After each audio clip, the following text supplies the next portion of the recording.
up on Tech News today, did YouTube turn a blind eye to copyright infringement? Mass Effect 3 gets a new, better ending. Nest is a smarter thermostat, and Macs are full of infections. All that and more next. Netcasts you love. From people you trust. This is TWiT. Bandwidth for Tech News Today is provided by Cachefly at CACHEFLY.com.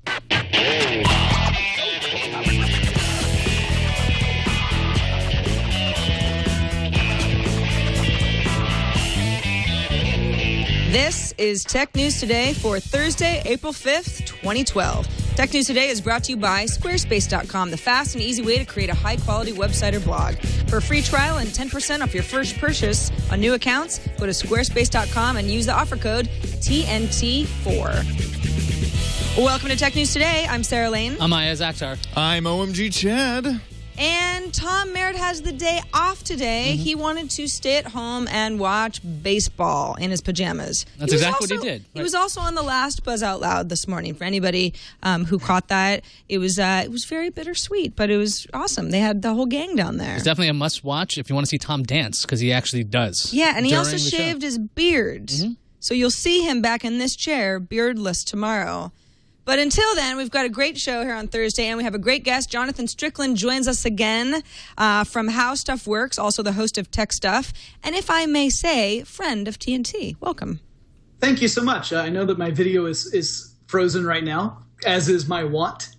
It always happens. But thank you very much for inviting me. I am happy to be a Tom surrogate and bring a little facial hair in so that the transition is smooth. Right, the conservation of beards. We needed you to balance it out, so thank you very much for that. Let's get right into, well, this is actually a story, Iyaz, that you've been following while I was busy doing iPad Today before the show. What's going on here with Google and lawsuits? Okay, so we have YouTube and Viacom. You know how those two are real good buddies. 5 years ago, Viacom sued YouTube over copyright infringement over DMCA stuff. And it turns out that today, the Second Circuit Court of Appeals in Manhattan reversed a lower court's decision to throw out the case before trial. Now, in the decision, it's, quote, a reasonable jury could find that YouTube had actual knowledge or awareness of specific infringing activity on its website, end quote. And that has to do with the whole DMCA safe harbor provisions. Second Circuit Court also noticed some internal emails that suggest that YouTube employees might have actually known about and turned a blind eye to specific cases of infringement, and that's a big no-no there. And the case goes back to the lower court. It's going to check out some facts. I'm going to see what happens there. If YouTube had actual knowledge, YouTube could maybe no longer qualify for the safe harbor provisions of the DMCA and could be liable for all kinds of copyright infringement. And again, this case starts back in 2010, and YouTube won a summary judgment there. The case was tossed out. YouTube didn't have sufficient notice then. That's what the court said. But Viacom appealed, and then that's where we are right now. So, okay, let's just say that somehow it can be proven in court that the YouTube founders turned a blind eye to infringement. I mean, what happens? And how do they prove something like that? Because they could just say, hey, we were unorganized. This is before the days that we had the, right books in place. Well, what they could do, well, first of all, what would happen is I guess YouTube would be liable for copyright infringement at that point. And so then they have to figure out damages and such, or they would try to settle out of court at that point. Because obviously Viacom and Google and YouTube all have a working deal right now with Paramount. So there's all kinds of business deals that probably influence the settlement of this whole thing.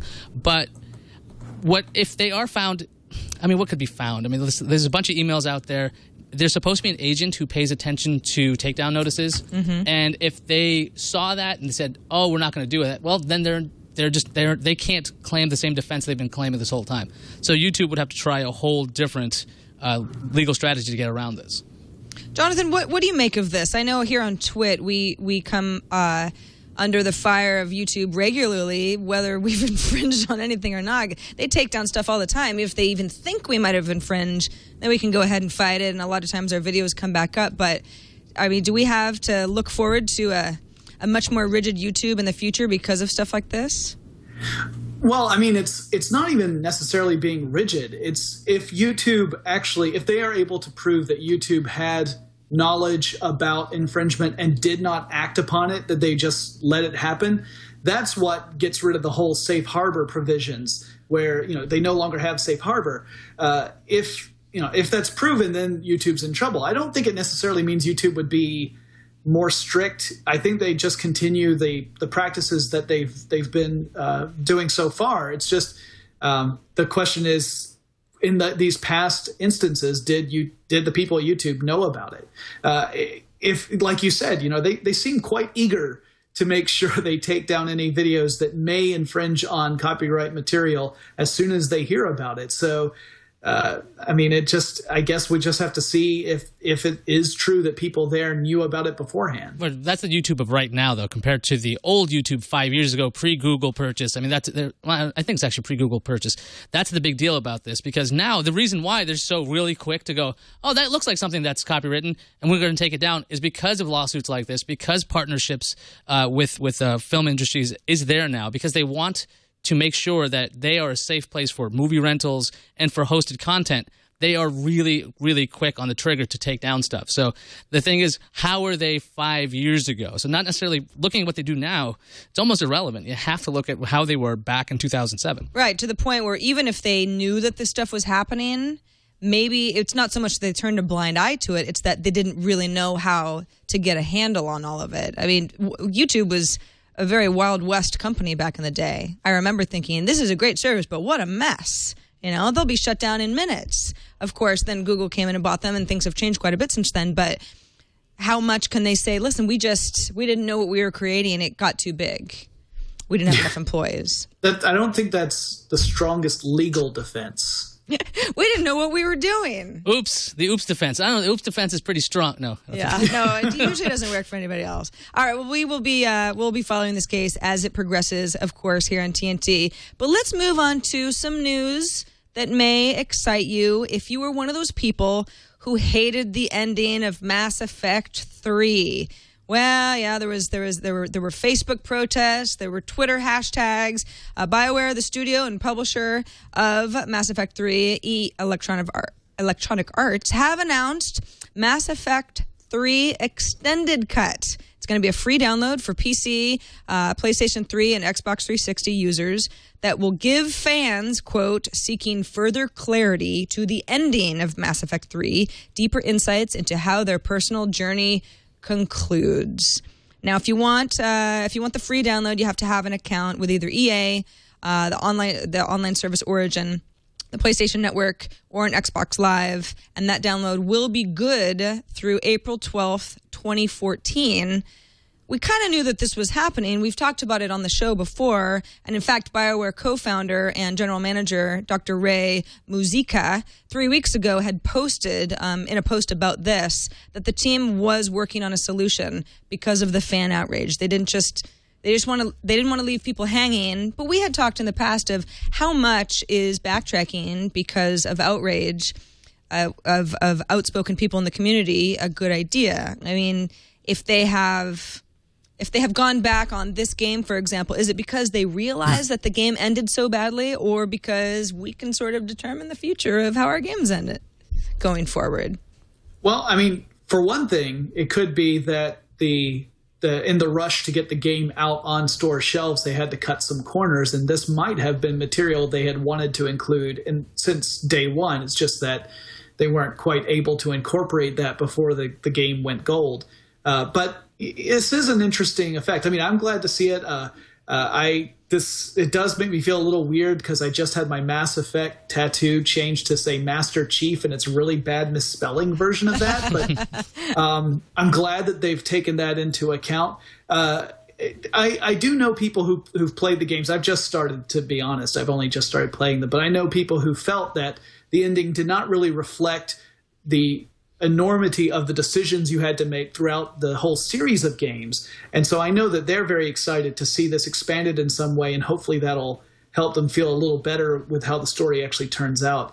I'm interested to see if this ends up being a flash in the pan kind of instance, or if we start seeing something like this happen in other, not just games, but other forms of web media, because we now work in a world where we can create things where we can be a little more flexible and light-footed and change things on the fly if we see that it's not really making the effect that we had intended. So does this mean that we'll eventually start seeing web series where they use the oops defense again and go back and do a different final episode, because the real final episode that published got fans really upset. Well, and in a way, it might be sort of an oops defense, but it's also a way to keep the franchise going. I mean, Mass Effect, this is going to be a free download for anybody who wants to download it, but it keeps people excited about Mass Effect. You get some goodwill with your community. The next game that comes out, you might have more people that are inclined to participate and pay money because you've kind of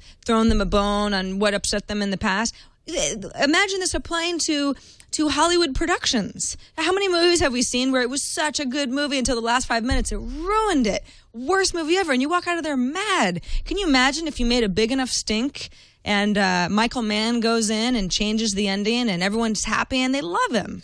Only if they're doing I'm asking a lot here. Only if they're doing a bunch of CG movies, I'd imagine. It's not like you can just bring the actors back and let's reassemble everything. And somebody might have died during the movie. I can't really bring them back. I mean, I think it's an odd precedent to set. But if BioWare is going to do this, if anybody in any future game has an issue with the way it ended or parts of it or anything, apparently if you complain loud enough, I mean, this is a smart move by BioWare to do something about this. But if you complain loud enough, a game that you bought, that theoretically that's the product you got, you can just say, no, change it. Go change it. I don't care that I bought this thing.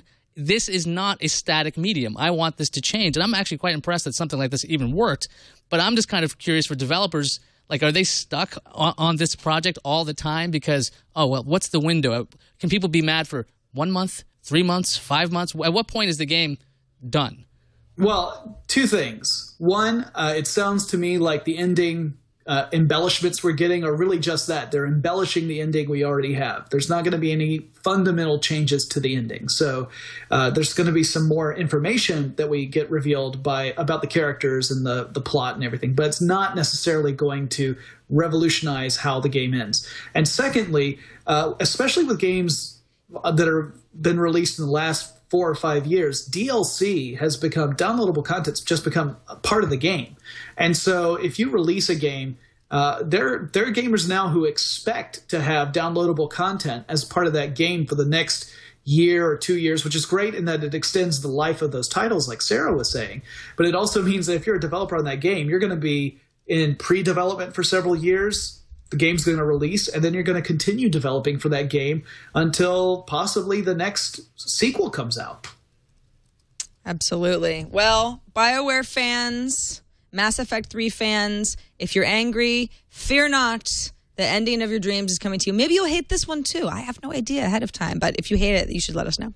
Moving on now to Nest. That is the smart thermostat that attaches to your wall. Was released about 5 months ago to great fanfare. The company was co-founded by some of the folks who built the iPod. So people said, wow, this thermostat is finally Apple grade.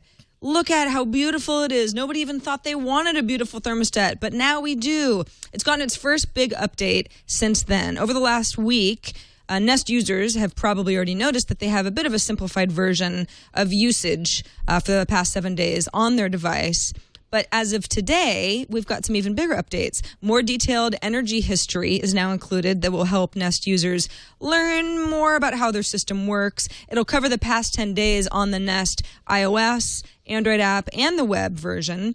And it'll give you a report that says how long your heating system was cooling or heating your home. And then it also includes activity by day view. So if there's, you get to the end of the week and you wonder, gosh, what happened? Why did I see some sort of a spike? You can drill down and figure out where that happened. Also a new feature called Airwave can cool your home to a target temperature running the air conditioner less, which is great because air conditioners can be very expensive. What the system does is what they call intelligently turns off cooling, but continues to run fans that push out cool air that is remaining in your vents and in the air conditioner's coils before reaching your target temperature, and that's kind of the key. There are some other thermostats that will continue to push out air, but that's only after you hit the target temperature. So this is sort of trying to figure out with a little bit of a dance so that you don't end up using more energy than you need. So It's a preventative. Now, Nest says some people don't have air conditioning at all, so obviously the Nest can't take advantage of that. Some people live in climates that are actually too humid to take advantage of this. They say about 50% of the people across the nation who use the Nest will be able to take advantage of it. Also, easier installation of the back plate. This is how you mount the Nest unit to your wall. Nest owners had complained. Some people said, listen, I'm not a noob when it comes to a few screws and hammers and this and that, but this is kind of a mess. They now have larger press connectors, new custom screws for that back plate. It's supposed to make it easier for anybody who's going to go through the trouble of installing this. Yeah, you don't want your wires to show and things like that. A marketing lead Maxim Verone says that if you noticed your AC kicked in while you were away at work, you could tweak the system to avoid that. He also says that a 1 degree change can mean up to 5% in energy savings. So this is a sort of thing where, day by day, you might not be saving that much energy, but not only is it's just good to kind of know as we were talking about the Facebook app the other day and trying to figure out what you're using energy-wise, especially as it relates to other people. A lot of this is it's a good heads up. Hey, on Thursdays, you go way overboard. Maybe you can adjust this ahead of time. I got a kick out of this story just because it's a thermostat getting a software update. Because I'm like, well, my thermostat's kind of dumb. I mean, it's just just a little digital box. But this thing, to be able to change the behavior of your thermostat to the point where you can track your usage. You can figure out what you're doing. And you could theoretically make your whole system more efficient just with a software update. Even though people bristled at the price originally, $250 for a thermostat, I mean, that's pretty pricey if you ever go out looking for those things. But the fact that it can make your costs over time less with software updates, that I think is just very impressive. I'm just kind of enjoying this concept. Although I wish I hadn't painted my walls with my old thermostat in place. So now I have to remove them and get some paint around the circle because mine's a rectangle. Hidden cost of a homeowner. Right, you got to paint around the Nest. Jonathan, do you have a Nest? Have you played around with one? Do you want it? Where do you fall? I would definitely pick one up. I don't own one right now. I just actually moved into a new house, so I've been gradually manipulating it so that it becomes my lair as opposed to just a home. But I don't have a Nest yet. I have played with one a couple times at different conferences. I think it's a really neat idea. I'm really excited about the whole idea of intelligent reactive environments in general, and this is sort of a step in that direction. It's still a baby step, but it's a lot further than we had been previously.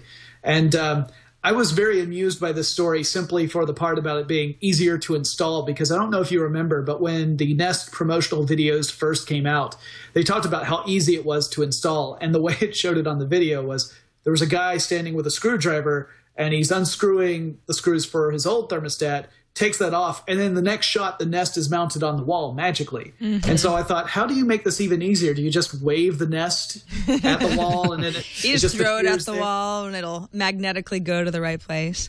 That would be in that case. I will take. Actually, I would need 3 thermostats because that's how many I have in this house. I've got 2 different AC units, and then the downstairs has 2 separate thermostat units. So that's a significant investment, actually. Okay, well, you're in a part of the country that needs AC. We're in Petaluma, and I'm sure some people have AC, but most people don't.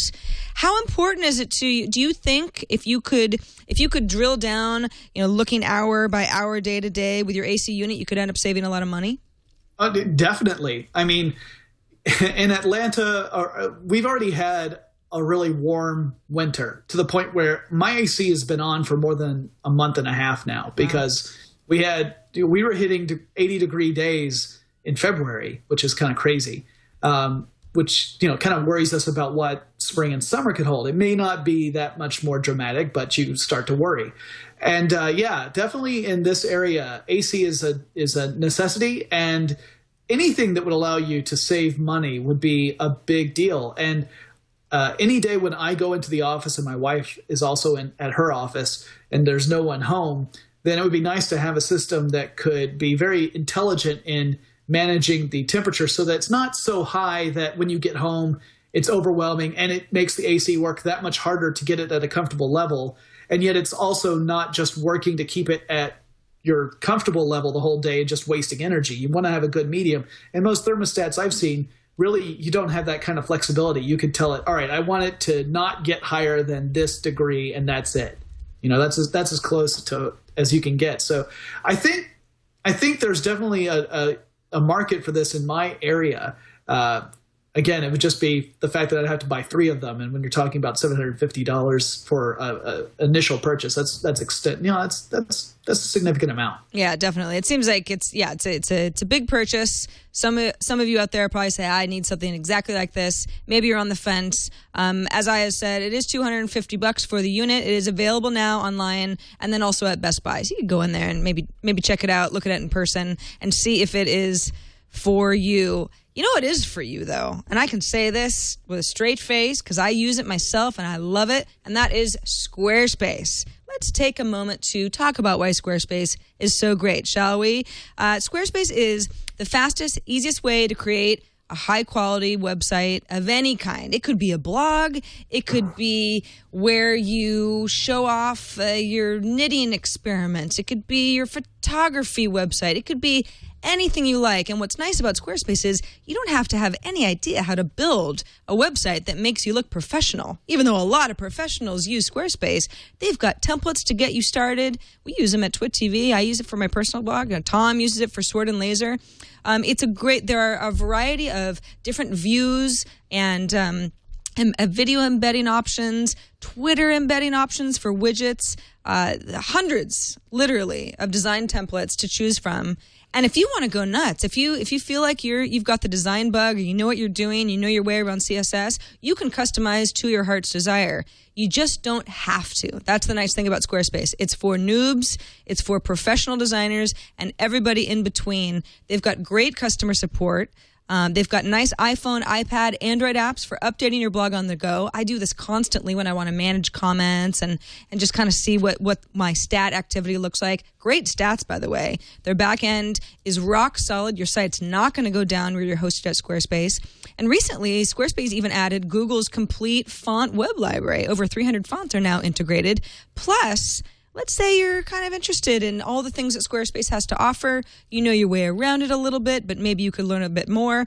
Squarespace is offering free live webinar classes that's going to help you get the most out of your Squarespace site. Because once you're in there, you want to use it to its full potential, of course. Blog modules, form builders, Flickr photo displays, really good social media buttons. If you're really, really active on social media, but maybe you're not always updating your blog, you can still have a very dynamic website.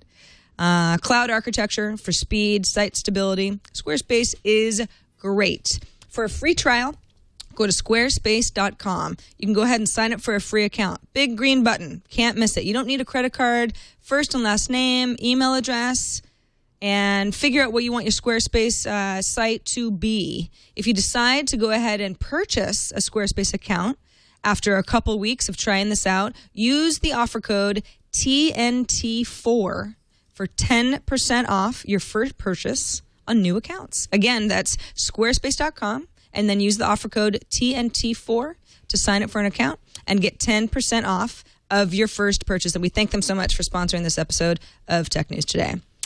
So I guess Mac computers aren't as safe as we previously thought. No, of course not. And so a bunch of people probably going, aha, they are in trouble because finally we're vindicated. Russian antivirus company Dr. Web found that over 550,000 Mac OS X machines are infected with Trojan backdoor.flashback, which people are just calling flashback. The reports are either 550 or like over 600,000 globally. And most of the infected machines are in the United States and in Canada. Here's how the infection takes place.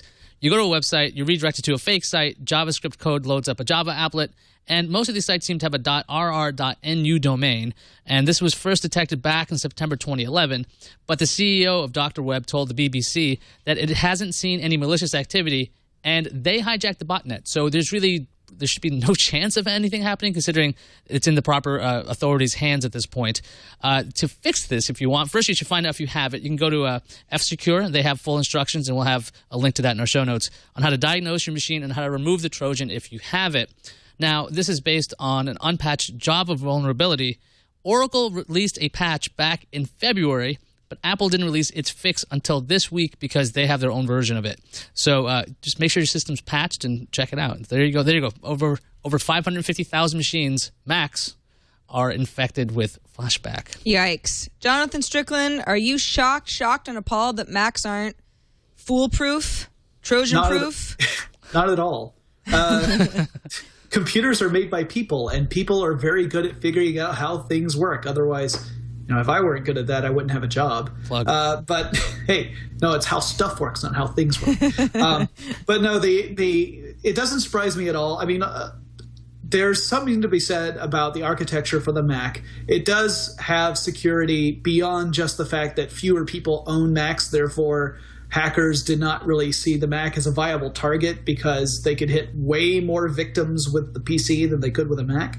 Well, there's something to that, but there's also something to the fact that Mac architecture is such that it's not as easy to manipulate. It's not as open, for one thing. But that's also come back to haunt Apple because, like Iyaz said, there was a patch for this for Windows 8 weeks before there was one for Mac. And part of that is because Apple is so intent on following a very specific set of rules when it comes to anything that is released for Macs. So you have a little bit of a benefit of added security, but once people have figured out how to exploit whatever vulnerabilities there may be there, you might actually be vulnerable longer than you would be if you were with a PC, simply because you have to wait for the fix to go through the Apple channels to get to you. Well, I guess you have to realize that you are susceptible to this sort of thing in the first place. I can think of a few Mac users who don't believe that there is such thing as a Trojan horse or a virus that would happen within the OS 10 interface at all. They wouldn't believe it that it exists? Well, they think it's like the Easter Bunny? That's part of the reason that they got a Mac in the first place. Yeah, those are those old ads. They're like, oh, yeah, I don't get viruses. The reason why people weren't doing that is because the system wasn't very popular. Mm-hmm. And as it grows in market share, guess what happens? People go after these things. I mean, the same thing happens with, this was weird. I remember like when Android phones were first getting hit with malware. It's like, phones now? Really? Yeah, because everyone's got one. So whatever's popular seems to get attacked. And so I guess that's a good thing for Apple. They're like, hey, yeah, I guess people are buying our Macs because people are going after our products. Yeah, we're getting hit. There we go. People like us. No, I think actually they probably need to, I'm sure they have people internally to try to squash as much of this as possible. It is unfortunate that there was a fix in February and then there wasn't another fix until, first week of April. Yep. That's kind of a mess. I wish people could get a little bit on the same page. But again, you can check and see if you're infected. We'll put the link in our show notes as well so that you can make sure that you are as safe as possible. Speaking of Apple, turns out that those new iPads don't really have a heating issue, but some of them may have a Wi-Fi issue. 9to5Mac ended up with some leaked internal AppleCare documents. Apple's investigating third gen, so that's the new iPad Wi-Fi related issues. Now, these apparently are only affecting Wi-Fi only models, so not models that are also LTE Wi-Fi. A number of users have been complaining about Wi-Fi from connection drops, slow downloads, upload speeds, even problems picking up Wi-Fi networks at all. When you say, "I know, there's nothing wrong with the network. It's my iPad. What is going on?"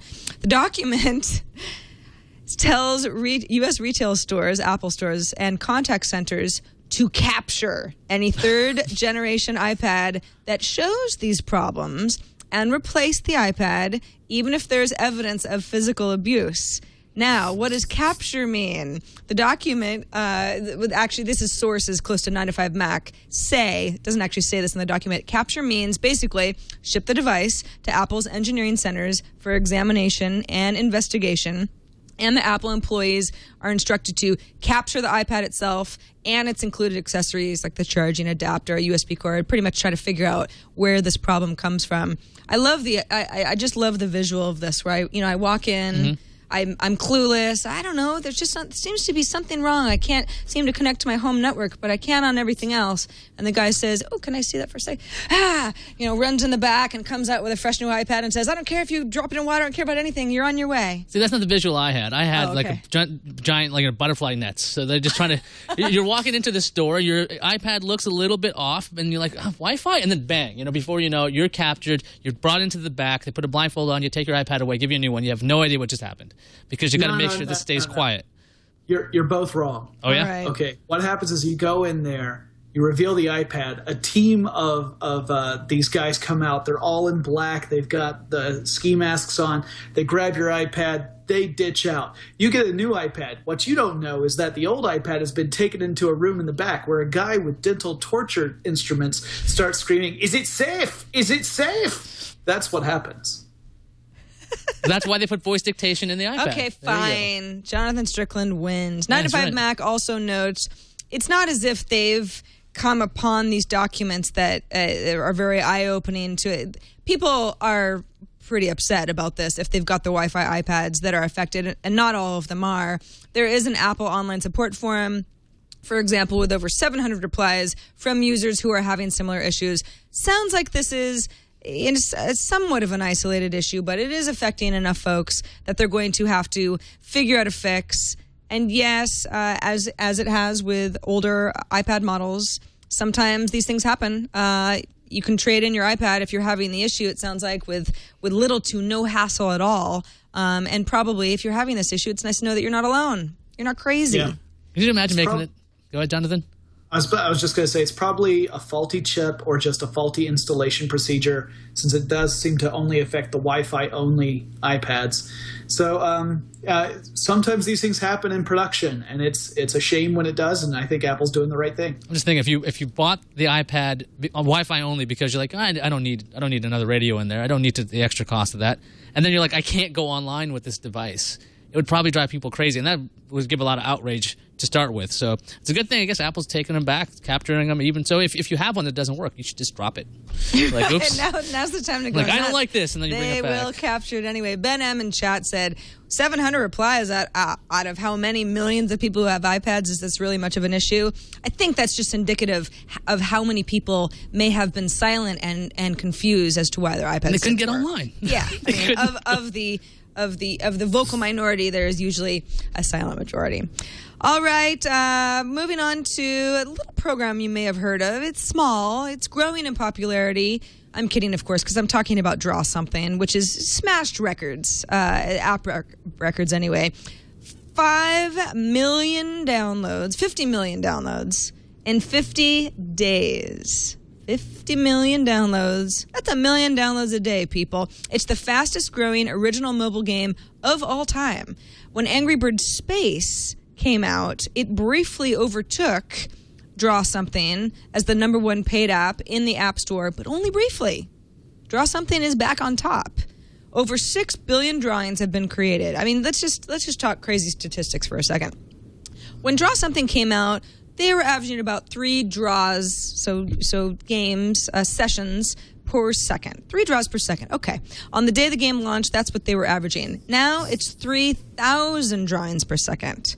It's the most popular words on the game. This is pretty good. Some people have complained that they're starting to see the same words over and over. Or you can decide to choose certain words over others. Starfish, very popular, probably because you just draw a star.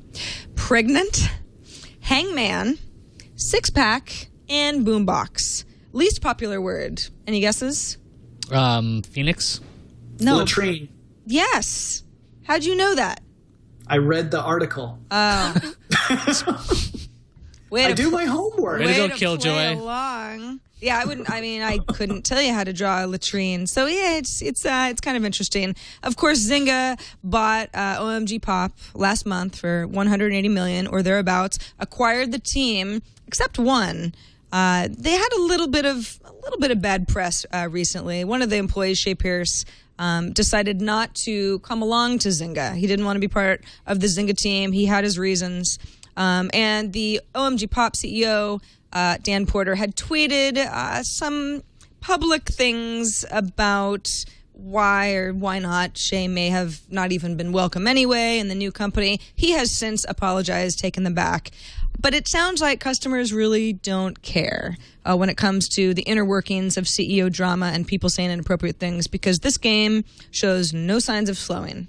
Yeah, I mean, if, let's say you have your iPad or your iPhone. Eventually, if you install this game in the past, I don't know, month or two, or however long it's been around, you'll see that little 1 or 2, and you're like, oh yeah, I forgot I played this game. And then you end up playing one game, end up drawing again and again and again, then you realize you're addicted again. Because there's no storyline. There's no like, oh, okay, I'm Angry Birds in Space. Oh, look, okay, now there's an end to it. There's no real end to this. It's like a bunch of in-jokes with your friends So you're being somewhat social while being antisocial because you're drawing very quietly. At least I draw quietly. I don't know how you draw. But I'm really surprised. I'm usually giggling at how bad of an artist I am. I'm surprised that Zynga is actually making out pretty well with this. I mean, that's the other thing. Because I'm like, okay, they're buying this. It's really hot right now, but who knows what kind of legs it has. It's still doing really well. So I guess good decision, Zynga. Jonathan, are you crazy about Draw Something? I do play. I play against Iyaz, actually, or play with Iyaz, I suppose. It's not really a competitive thing. Yeah, we're trying to get coins together. I do, Starfish is actually worth 3 coins, so that's probably why it's so popular. It's 1, it's easy to draw, and 2, it's worth a lot of money. But Iyaz, I have a bone to pick with you. What's that? Because the way here, if you want to know how Iyaz plays Draw Something, here's the Let's 2 cents. hear it. So what Iyaz likes to do is draw for 45 seconds, set up the drawing, to really get a good background and all the supporting elements. And then the last 3 seconds, he'll draw whatever it was he was supposed to draw. So you sit there watching this thing for 45 seconds thinking, I can't tell what this is based upon these letters and these blanks. It doesn't make any sense. And then at the last 3 seconds, well, right. Sometimes I do troll people. I did this to Liz, actually. The thing was doorknob, so I drew a whole house with windows and a lawn and a pool, and then I finally draw the door in with the little yellow dot for the doorknob. Okay, but I don't always do that because I find that tedious because you can't fast forward any of these things. This is a good example. This conversation right here is a good example why I think Draw Something, to a lot of people, is more than meets the eye, because you go, okay, this is a pretty silly game. You draw stick figures, but people have figured out how to have little games within the game. So it's like an inside joke type of a thing. Yeah, absolutely. I mean, there's some things that to you has a special meaning, and you can just put it over there, and then you go, oh yeah, I remember that joke. There's one with Tom. He had a bizarre stick figure, and it said "Hey," and I think Veronica was trying to figure out what it was, and she held it up on the screen, and somebody else I was playing did the same thing. You should know what this is. Macarena. Of course, because it's a total inside joke. What a ridiculous thing to remember. So yeah, that's good enough if I'm talking about this game this long. Well, Zynga seems to have made a very solid purchase. We weren't sure that anyone would be playing Draw Something when we first reported it here on TNT, but they are. It is definitely on the upswing, and we'll see how long it takes for it to be toppled out of the top spot in the App Store. Who would have thunk it? And with that, let's move on to the news views.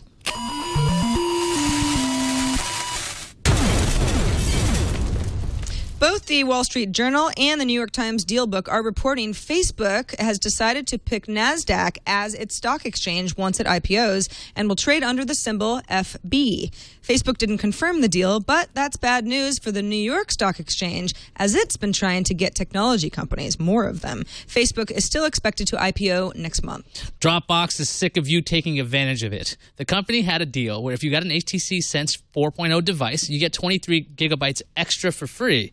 But some folks figure out a way to game the system and picked up the extra storage without having an eligible device. So Dropbox is ticked. They put out a statement saying they plan to remove any space obtained by this ill-gotten method. How could you? And after all Dropbox has done for you.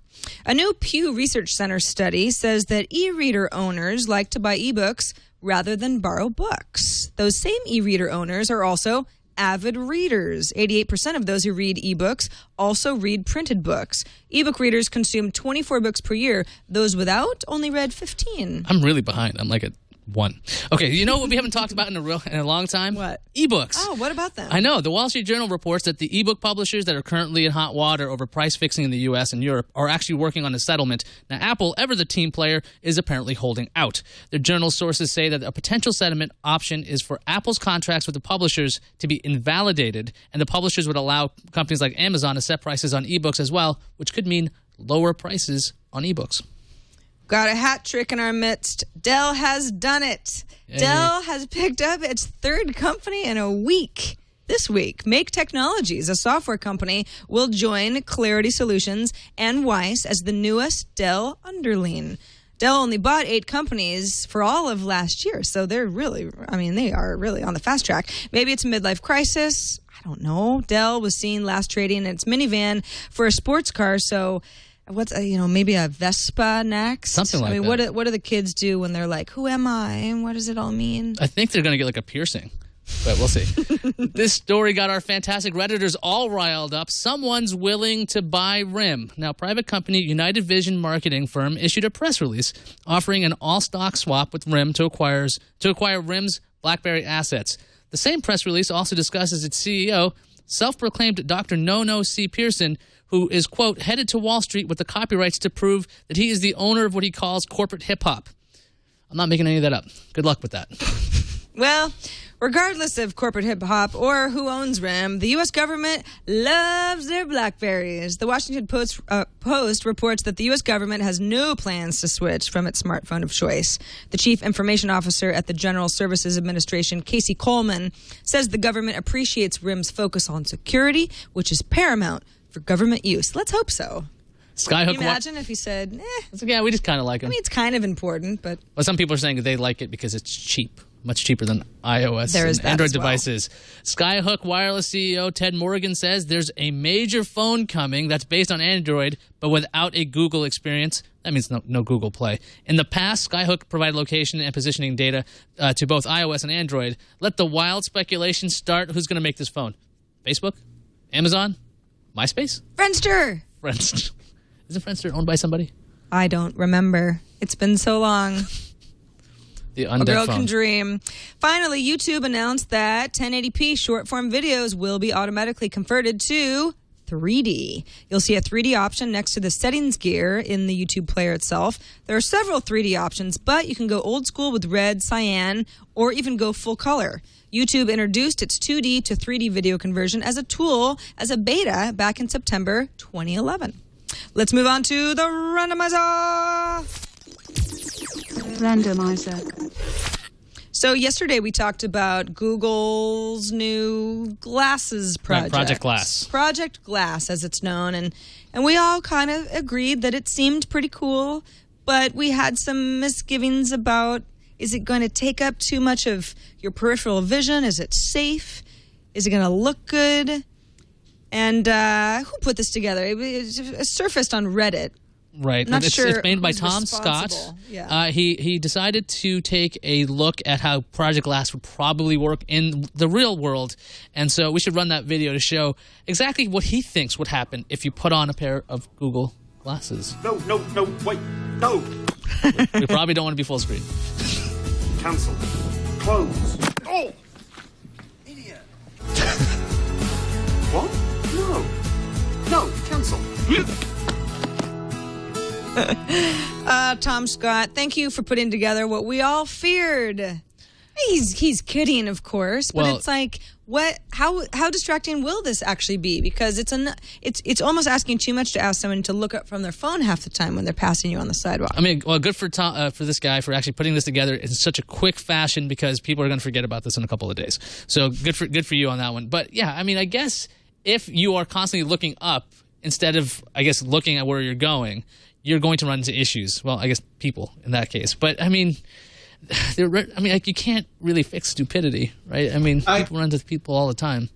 And until we actually really get a chance to have a hands-on with this technology, I don't think we can make these conclusions. For one thing, it does look like it's only going to be projecting toward one eye, so the other eye should remain completely clear. And then it also looks like there's an actual projection on a screen that's above the lens, so it's not necessarily coming down and blocking your actual view. I mean, I would hope that Google would be intelligent enough to avoid having something that would obscure your entire field of view as you're walking down the street. That doesn't seem like it would be very useful, even for a company made by engineers. Yeah, I think it's less an issue, in all seriousness, of obstructing your view and more an issue of you're getting distracted by that thing you might be seeing in the corner. And we all think, well, what does Google do really well? They serve up ads. What if you're distracted by something? And it's not as if you're blind, but you're just not paying attention. Mm-hmm. I'm also waiting for that second parody video where someone's having a conversation. You start noticing they're kind of looking like this as you're talking to them, because you're like, yeah, I totally understand. Buy that deal. And then, yeah, I mean, I mean, again, it's about how somebody's going to use this. And in the video, again, as Jonathan pointed out, this is probably not going to block everything you're seeing. The Google video showed those little tiny indicators, very small, and you can probably see what was behind the notification. So hopefully, when it actually does come out, if it comes out, it'll be nice. Yes, and safe. Let's all hope. What's on the calendar? I'm glad you asked. Today, Sprint Nexus S 4G users can download Android 4.0.4 ice cream sandwiches for all. Well, who have that phone? The Asus Pad phone will go on pre-order in Taiwan tomorrow and will launch in mid-April. Now, pricing is available for a little over $600. You get just the phone. If you want the tablet set, which is the phone, the tablet housing, and a Bluetooth headset, which is also a stylus, it's about $850. You all remember that wonderful Pad phone video, right? Am I the only one who's actually excited? You're excited about this? I have to be. There was an epic video of the unveiling of the stylus, and it's a headset. No? I'm excited about it. Not that excited. Okay. I'm more excited about the HTC Resound getting ice cream sandwich tomorrow. See what I did there? Penny Arcade's PAX East starts tomorrow, runs through Sunday, the 8th of April in Boston. And on April, that's what I'm excited about.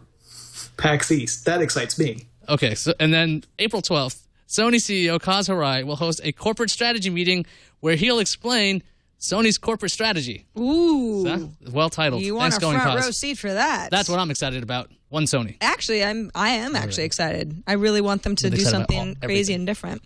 Jonathan, are you going to be going up to PAX East? Sadly, I will not be able to. I actually have an all-day rehearsal on Saturday, so I will miss PAX East. But I've got a lot of friends who are going who have promised to bring me back goodies. Excellent. And you'll be there in spirit. All right, Let's check what's incoming. Incoming message. A message.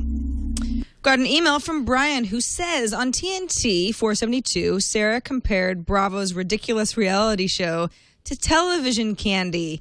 Please stop sullying the good name of candy and comparing it with this sort of stupidity. Thank you. I'm sorry, Brian. It was unfair of me to bring candy into this. I feel a little like I went a little crazy yesterday. I got a little heated and emotional about Silicon Valley being portrayed in a very, what's the word? Insipid? Yeah, and just very on the surface. But then again, we all shouldn't take ourselves too seriously. So I don't know. Maybe it'll be a good show. What do I know? Well, yeah. Well, either way, it's not candy. Whatever it is, it's something way worse than that. It's candy with commercials. Next, I have an email from Rich in lovely Cleveland. Tom and Posse, I find it a little odd that in the reviews of the Lumia 900, people have been disappointed that Nokia didn't put in the latest and greatest technology. This was echoed by Iyaz on yesterday's show. It's my understanding that Windows Phone 7 runs on very specific hardware. There's no code base to support higher resolution, multiple cores, more than 512 megabytes of RAM, or crazy camera optics.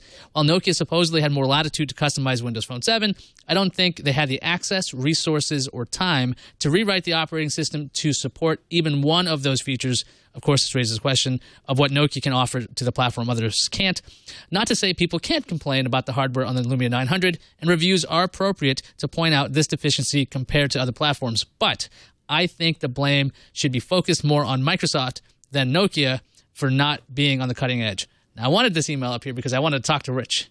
The reason why I think a lot of people were disappointed about the 900 is the fact that it's not necessarily as future-proof as some of these other phones should be. While Windows Phone 7 does have limitations, in the future, with Windows Phone 8, which is I think rumored to be December, that's the big rumor, if that shows up around that time, this Nokia will not be able to support some things that the next version should be able to do. And when you get a phone that has a 2-year contract, you're stuck for 2 years unless you want to pay extra. I know it's only $99 with a contract, and that's an attractive kind of feature. But 2 years where you're stuck with last year's technology, even if the software gets better, you might not be able to get access to that. And that's why I think that Nokia still kind of botched it. Jonathan, where do you fall on the Lumia 900 awesome versus subpar, and who might be to blame? I'm siding with Iyaz here. I'm an Android phone user, so I know all about the joy and heartache of owning an Android device and then seeing more updates for the Android operating system come out and never quite filtering down to my handset. So, I think it's good to keep that sort of release schedule in mind when you're making a purchase It's just a smart move as a consumer, especially if you are someone who really does crave to have the latest and greatest technology in your hands. If that's something that's important to you, you should keep that in mind before purchasing a handset that very well may not be able to support the next generation of software that could just be right around the corner. All right, we got another email from Sam Butler in Oregon who says, I wanted to clarify a couple things about the Terrafugia flying car spoken about on TNT. It's being certified as a light sport aircraft, which is a relatively new class of aircraft, only a couple years old. They're limited to 100 miles per hour top speed, gross weight of 1,320 pounds, and can only carry 2 people. There are some other limitations as well. With the LSAs, there came a new pilot rating called Sport Pilot. While the requirements are less than what are required for getting a private pilot's license, a Sport Pilot is limited in the size and speed of aircraft that they can fly in this light sport category. They also have to get supplemental training to be able to fly to the busiest airports and can't fly at night. It's allowed more people to learn how to fly because it significantly reduces the cost of learning. Sport pilots have been flying for several years now, and the accident rate is no different than the pilot population at large. One more thing I wanted to address is that flying is not just for the wealthy. There are a lot of flying clubs and partnerships that make flying accessible to most in the middle class. I bought an older used plane for $18,000 and enjoy flying it very much. I got my private pilot's license a few years ago for about $3,000.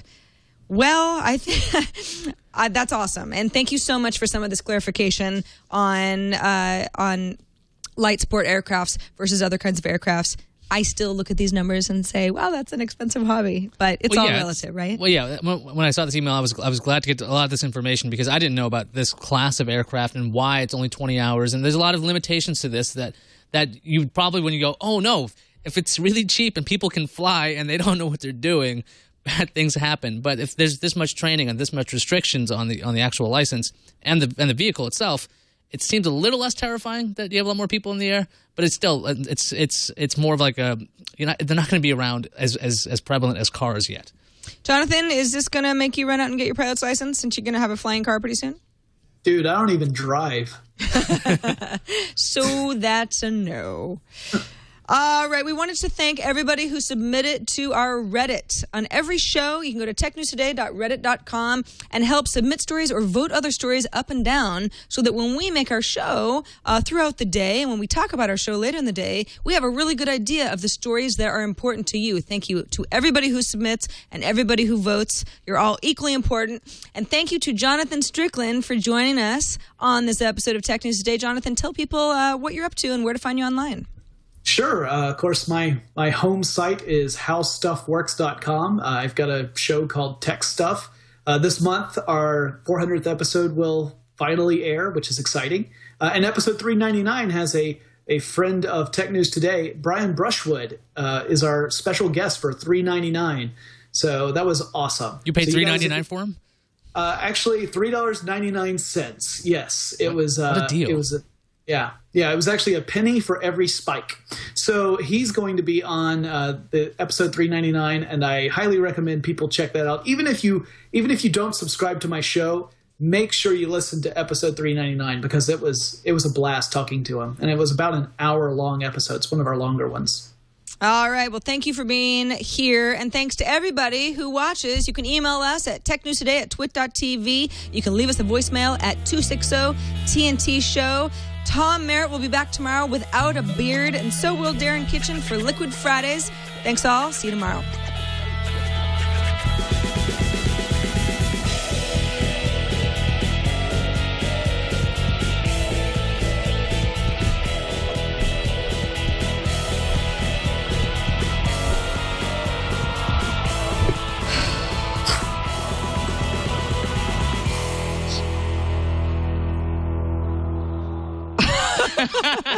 That's our Jason. Nothing but class.